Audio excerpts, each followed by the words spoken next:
Hi everyone, it's Henry here, and in this video I'm going to take you through painting up somebody else's scheme. So you may remember last year when we did the 40k release, Ken painted up all the Tyranids from that half of the box, and then I followed his scheme. So Ken is a prolific army painter. He works at our commissioning studio as well as being a full-time tattooist. And he just pumps out armies and they look awesome.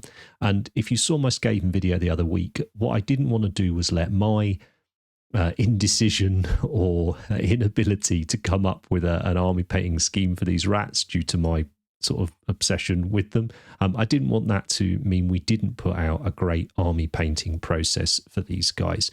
So Ken very kindly basically went, hold my beer, send me the rats, I'll get them done in a week. And bosh, he did.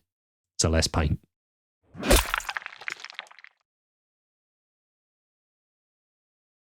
So one thing I wanted to mention before we get going on it is Ken sent me through the full recipe, PDF, everything to follow. And then I found that I didn't own over half the paints that Ken was using. And I think this is something we all come up against when we find a recipe or a paint job that we want to emulate or copy.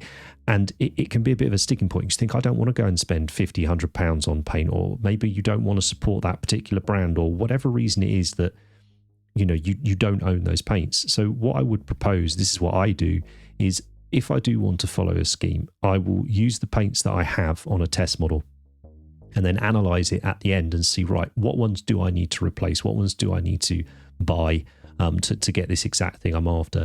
And I find an awful lot of the time, or certainly used to, I haven't followed schemes for years now, but I don't really have time just do the painting for the channel. But I would often find that you're absolutely fine to get by with what you have in most cases, and maybe you need to pick up the odd one. So I will list all the paints that Ken has used in the description, but I'll also talk about it during the video where I have replaced them. So first up, we prime the model using Hyrax Brown, I think it's called. It's the Colourforge spray paint can that's the same as Oxide. I don't have the spray can, so I just sprayed mine Oxide. And then we're going to use a colour called AK Pastel Peach to do the pre-highlight with. Again, I don't have that, so I used a colour called Flat Flesh, which I think is pretty close. But the reason I put this still in that Ken sent me is during this stage as well, he also painted in any of the little sort of triangle-y bits that he wanted to do on things like the banners and the cloth on some of the characters. And he chose to do this in a turquoise colour, and that's because turquoise is complementary to orange on the colour wheel, and therefore when you spray the orange over it, it makes it a little bit more neutral, looks quite natural, and just gives you a nice sort of shaded orange triangle underneath that base coat. So I thought it was worth just sort of leaving in and mentioning why he's done what he's done.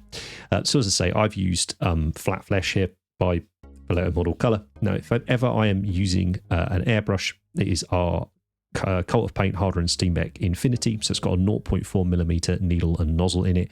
I'm spraying at 20 to 25 psi, and I'm thinning the paint accordingly. So you're going to need to adjust that for whatever situation you are spraying in. And here we're just looking to do a nice simple zenithal highlight over the cloth that we want orange shortly. Some of them, the cowls, you're going to paint a different colour, but anyway you want orange, we're going to give a nice sort of fairly strong contrasting highlight here, so lots of light and dark with that. And then over that we're going to spray Gryphound Orange contrast paint. I thought orange was an absolutely inspired colour choice to do these rats in. I loved it. I'd never have thought of doing it like this, and Ken's just, yeah, it's a very, very cool idea. And Gryphound Orange is lovely. Contrasts are lovely through the airbrush to use like this. So I thinned it with normal airbrush thinner, less than 1:1, more paint than thinner. Then for the skin, he suggested using Nocturna something, basically a very, very pale skin colour. I thought, right, I haven't got that Nocturna paint. What have I got? Oh, well, I've got a paint here called Pale Skin, so I will use that. It's a scale 75 paint, and whilst the colour's right, it's like an off-white, because of the matting agent that's in this scale 75 paint, it doesn't paint on terribly well, if I'm honest. So this was one of those cases where it was like, yeah, do you know what? Like, use the paint that he suggested for that one. And then it is a coat on the tails of a mix of Dreadful Visage and Magos Purple, Volpus Pink. That was it, Volpus Pink. So nice pink ratty tails.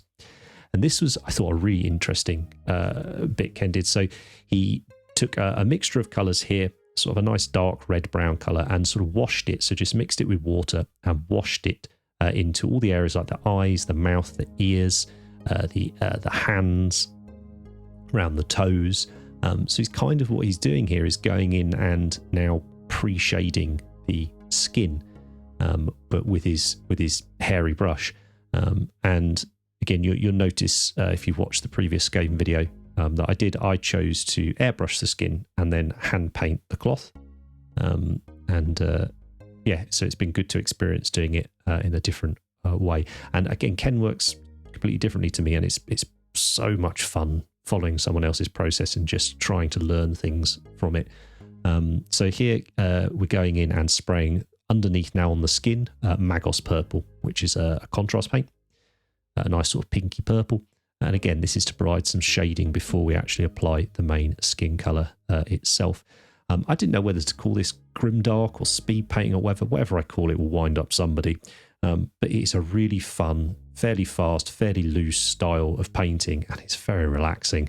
I think it looks a complete mess until you're about 95% of the way through, and it all comes together. So it's great fun. So yeah, we put a little bit of grey there, just into the base of the tail and around the toes and the fingers.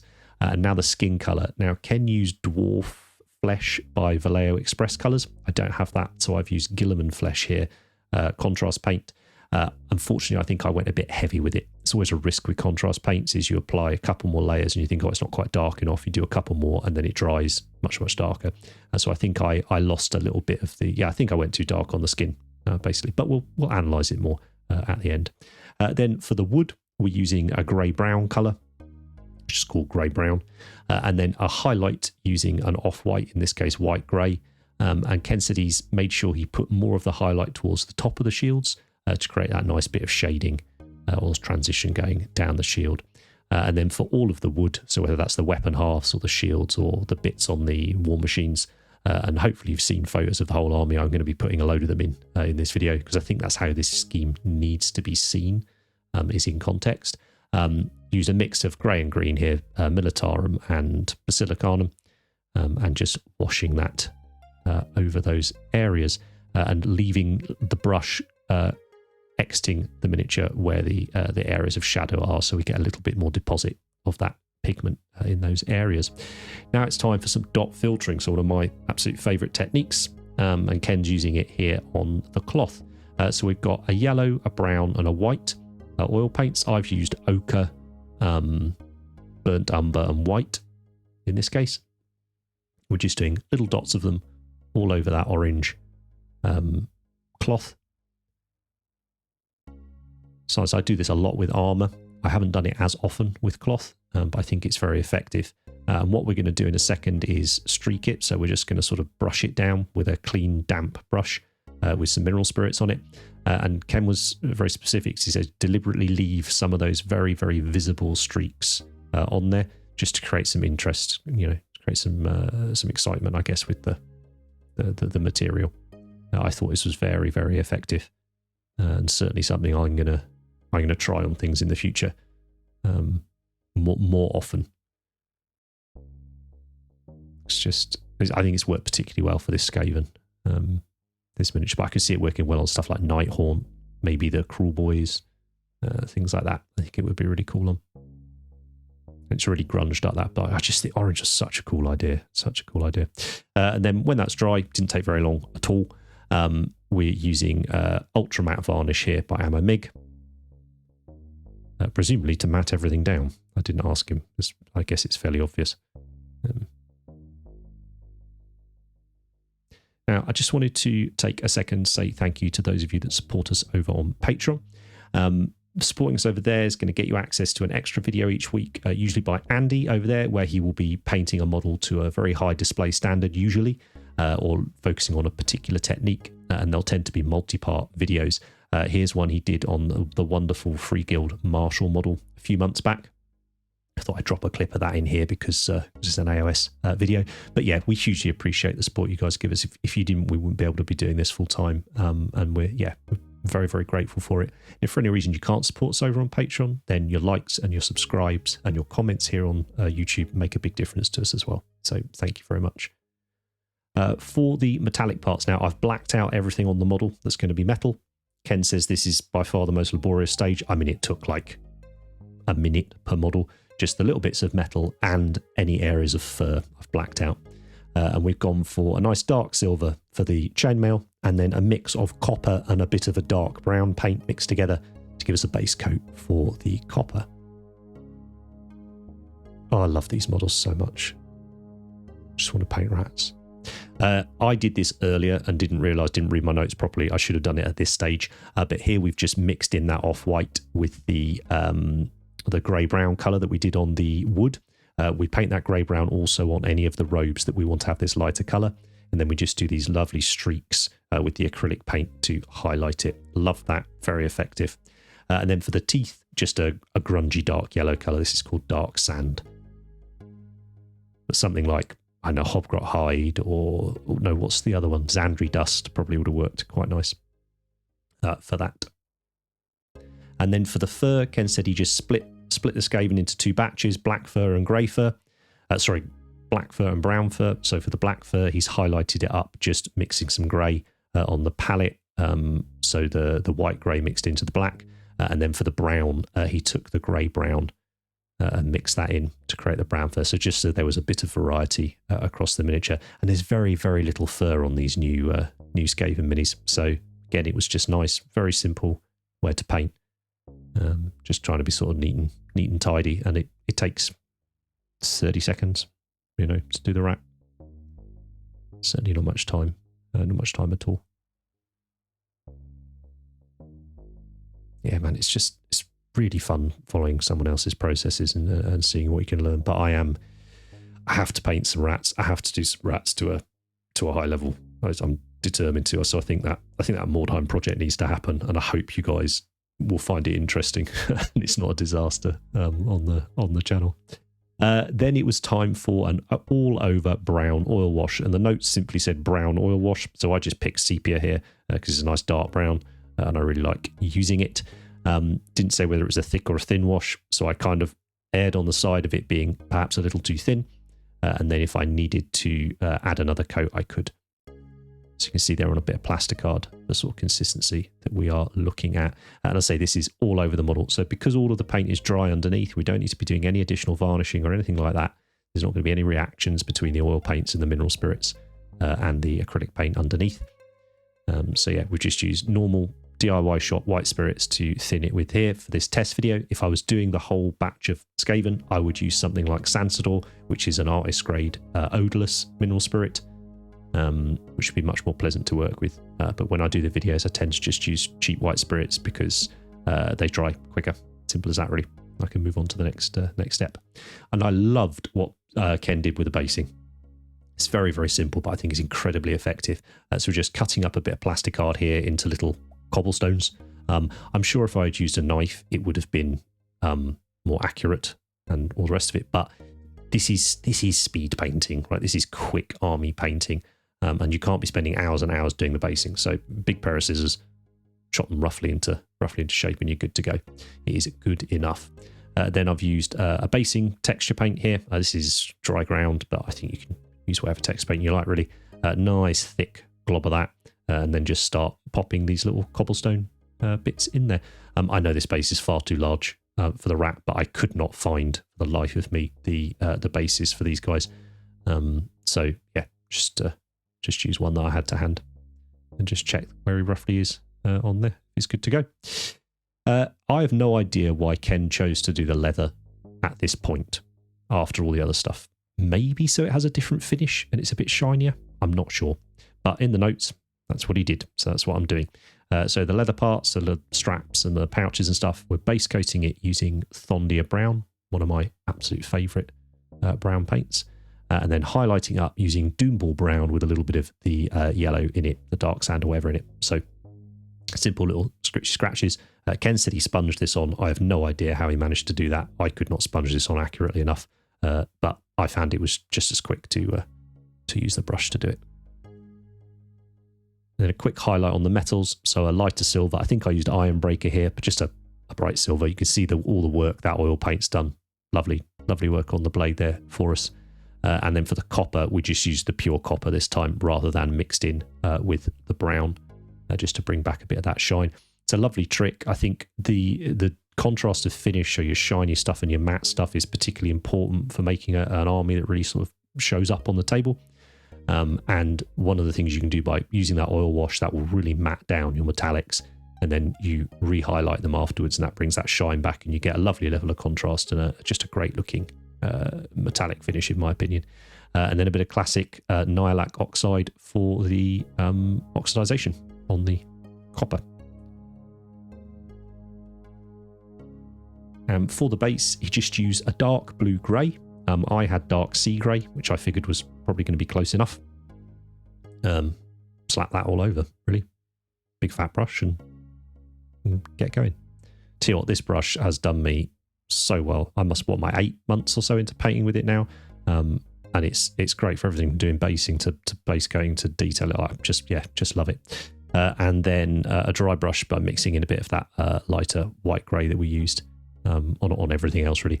Just mixing that into the grey to dry brush that up. It's given me a really good idea, this basing, to do for a Warhammer Fantasy project. So I'm going to play around with that a little bit more. And then Ken used an enamel product called Moss Deposits. I'm not sure what brand he used. I've used my AK one here that I've had for donkey's years. It's definitely come out different to how his have on his base. This has come out a lot darker.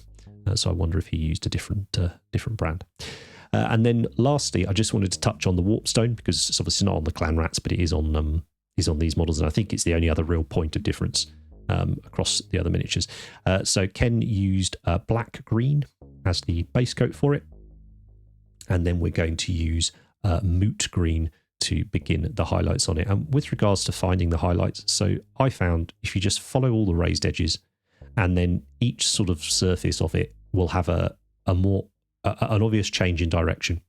And I picked the part of that surface that was more upward facing to just do a very, very simple sort of a layer highlight on there. And I think it's very, very effective. This is, in my opinion, this is speed painting. As I say, I regularly get probably, I'd say at least one comment a week on, we've done a very, very few videos that say speed painting in the title. And they are speed painting for us. But yeah, you just get some absolute whoppers in the comments having a bit of a cry that it's not speed painting. So I'm going to try and avoid saying that. Try and avoid saying that phrase. But yeah, but just nice and quick. Get it done.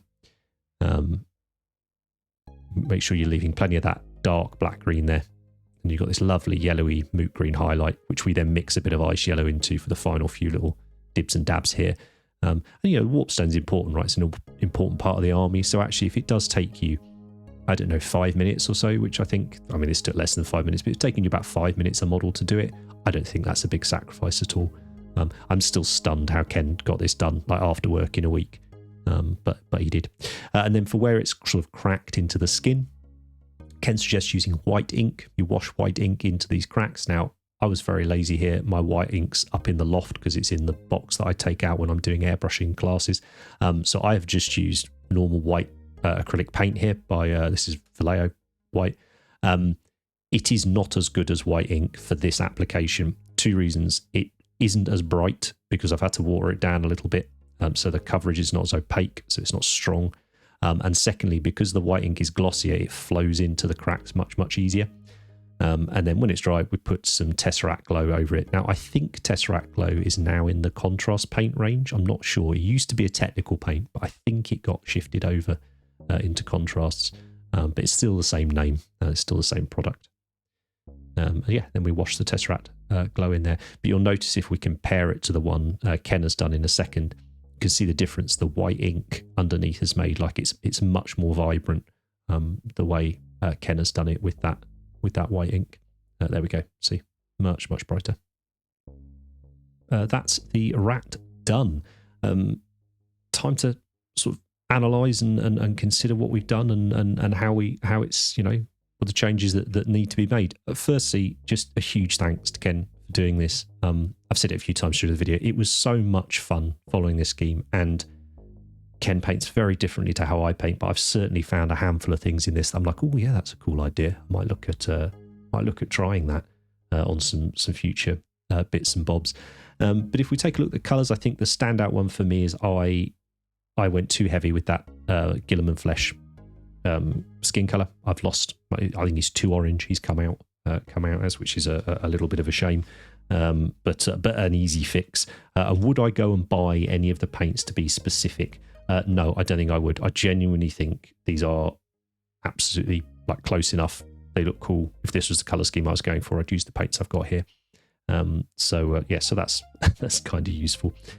Love the streaky idea on the cloth. Really effective. And I wanted to show lots of photos of these models in groups, because it is so important, I think, to see army painting stuff in context rather than as an individual model blown up on a screen, hyper detail. That's not how we're painting it. We're painting it to have an impact at 3 foot. And this scheme Ken has done, it's just beautiful. It's so impactful. It's really evocative. It's colourful. It's not like any Skaven I've seen before. As a group of miniatures, I would love to play a game against this. It just looks fab. And I'm so impressed with people who manage to knock out armies of this quality in such a short amount of time. And also, I'm very envious of Ken, someone who's able to paint to a very, very high display level, but then can completely sort of flip a switch and just smash through things so he can be gaming. I don't know how many armies Ken's got. It's absolutely tons, but he does it so he's able to play these games with fully painted miniatures, which is what it's all about. So yeah, huge thanks to him again. I hope you guys have enjoyed this. As I said, once in a while, it's really fun to do a scheme by someone else, and you loved his Tyrannid one we did, so I think it was worthwhile doing. One thing I did want to ask is, if you would like more fantasy content, I would love to do more fantasy content for the channel, whether that is Age of Sigmar, whether that is Warhammer Fantasy, or whether that is other manufacturers' fantasy games. There's a couple of really cool skirmish fantasy games I'm quite keen to get stuck into. So let me know in the comments, if you'd be happy with sort of a 50-50 sci-fi fantasy split, because it's certainly something that I would enjoy doing more of. As ever, if you've got any comments, any questions, pop them down below. I will get back to you as soon as I can. Thanks ever so much for all your support. Take care, and I'll see you next time. If you've liked any of the models in this video and you fancy having an army of them yourself, but perhaps you don't have the time or wherewithal to get it done, consider dropping us an email at commissions@cultofpaint.com, and maybe Ben can sort you out.